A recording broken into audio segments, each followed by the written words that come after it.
The Master and the Mist Monkey.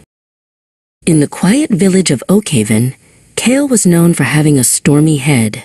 His thoughts never sat still. They jumped like grasshoppers from one worry to the next, never letting him finish his chores or enjoy the sunshine.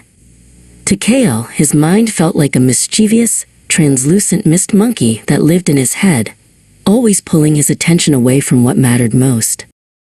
Whenever Kale tried to practice his archery or help in the garden, the mist monkey would whisper, "Look at that bird," it would chatter, or, "What if you fail?"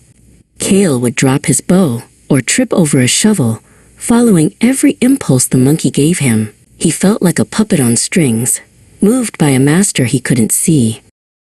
Master Veda was the village elder, a woman who moved with the grace of flowing water. She noticed Kale's struggle. "The mind is a wonderful servant, Kale," she said one afternoon, "but it is a terrible master. Right now, you are the servant, and your thoughts are the king. If you do not learn to rule your mind, it will rule you forever." One evening, the mist monkey grew bored and agitated. It pulled at Kale's mind, conjuring images of a mysterious cave in the whispering woods. Without thinking, Kale dropped his lantern and ran into the dark forest, driven by a sudden, reckless impulse. He didn't choose to go. His mind simply commanded, and he obeyed. Deep in the woods, the mist monkey began to change. It grew larger and darker, feeding on Kale's rising fear. The forest began to mirror Kale's internal chaos. Every shadow looked like a monster, and every rustle of leaves sounded like a scream.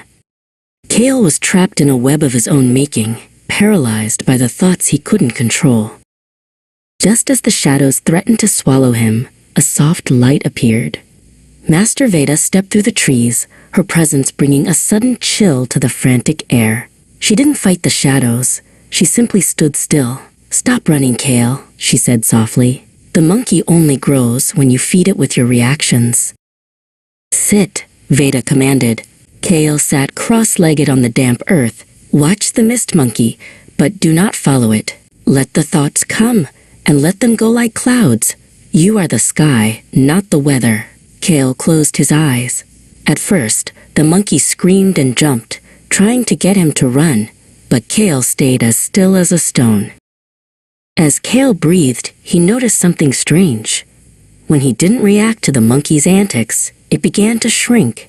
The terrifying shadows turned back into ordinary trees. He realized that he didn't have to do what his thoughts told him. He could observe a feeling of fear or an impulse to run without actually moving a muscle. "I am the master now," Kale whispered. He stood up, and for the first time, the forest felt quiet. He led the way back to the village. The mist monkey followed him, but it no longer pulled his hair or covered his eyes. It walked behind him, a quiet companion instead of a frantic leader. Back in Oakhaven, Kale returned to his chores. He still had distracting thoughts, and the mist monkey still whispered occasionally, but Kale just smiled and stayed focused on his work.